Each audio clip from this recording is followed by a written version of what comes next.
Hi guys. Hey guys. We're back with another Doctor Who review. This time we're reviewing Doctor Who Series 9, Episode 4, titled Before the Flood. If you haven't seen the episode and you want to avoid any spoilers, you're going to want to skip this video and come back later because everything we say from this point forward is going to be a spoiler.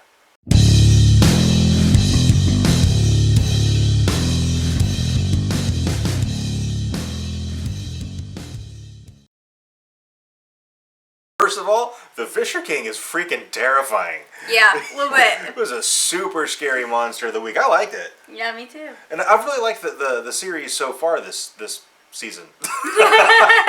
And I've really enjoyed this series overall so far. Yeah, me too. And I will admit, it has taken me a while to warm up to this Doctor.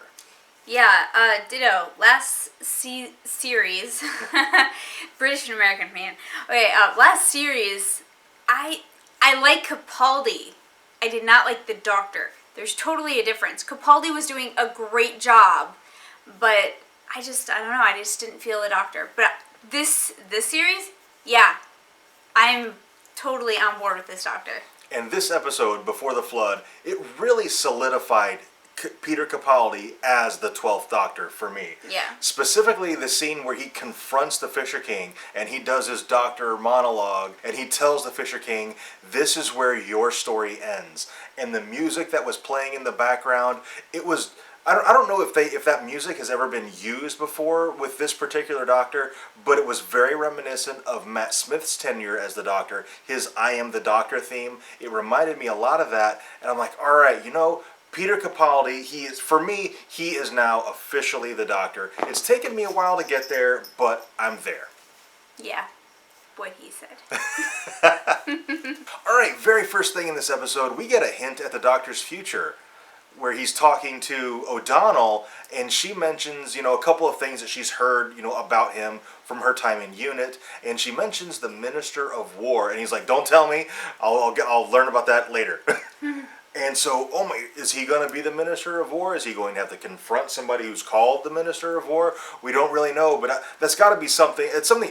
Moffat doesn't throw this kind of stuff just around. Yeah, stuff like this doesn't happen randomly. Yeah. It always has a purpose. Yeah. And 10 episodes later, we'll be like, oh, okay, that's where that throwaway line of dialogue came in. Minister of War. There Yep. it is.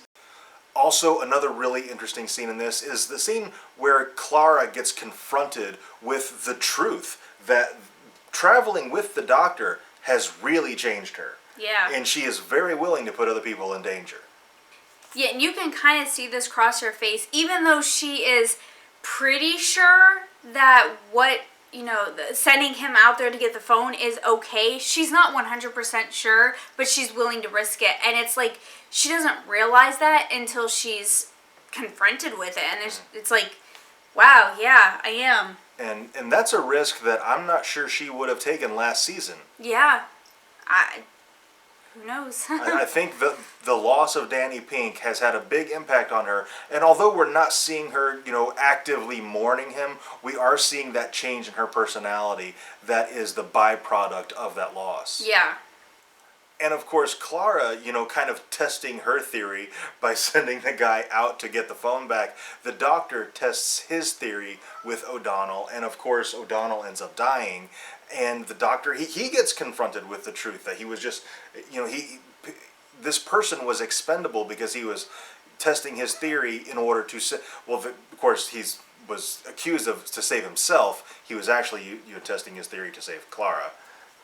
And I still don't know about the sonic sunglasses. I might be warming up to them. I don't know. What about you? Yeah, not even a little bit. Not even a little bit? Not even a little bit. I think they're utterly ridiculous. Had they introduced them during Smith, it would have worked because it was Smith. They just don't work with Capaldi for me. I don't know. I'm still not sold. For me, I think the scene where he used them to erase the memory of the image on their eyes. Yeah. That was the, okay. The application of them there, I'm like, all right, I can see how these could work out. Yeah. So that kind of made it okay that we don't have the screwdriver anymore. We'll get it back eventually, but we don't have it right now, and it made me kind of okay with the sunglasses.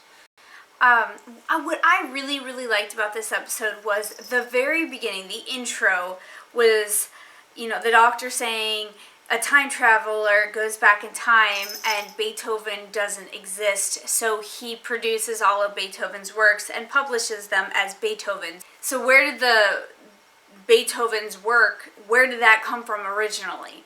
And that kind of goes full circle at the end where he tells Clara, how did I know to say those names in that order? He was like, your name was next to get me to do what I did. But I was influenced by you showing me that. So where did that idea come from originally? And I kind of like that they did that, because it's like, you know, time travel gets messy. Yeah. And this kind of just was like, yeah, it gets messy. And the whole episode, he's talking about how he can't change the future. And it's like, oh my God, he's going to change the future. But no, he didn't. No. Because he had never actually died. The ghost doctor was a hologram. Yeah.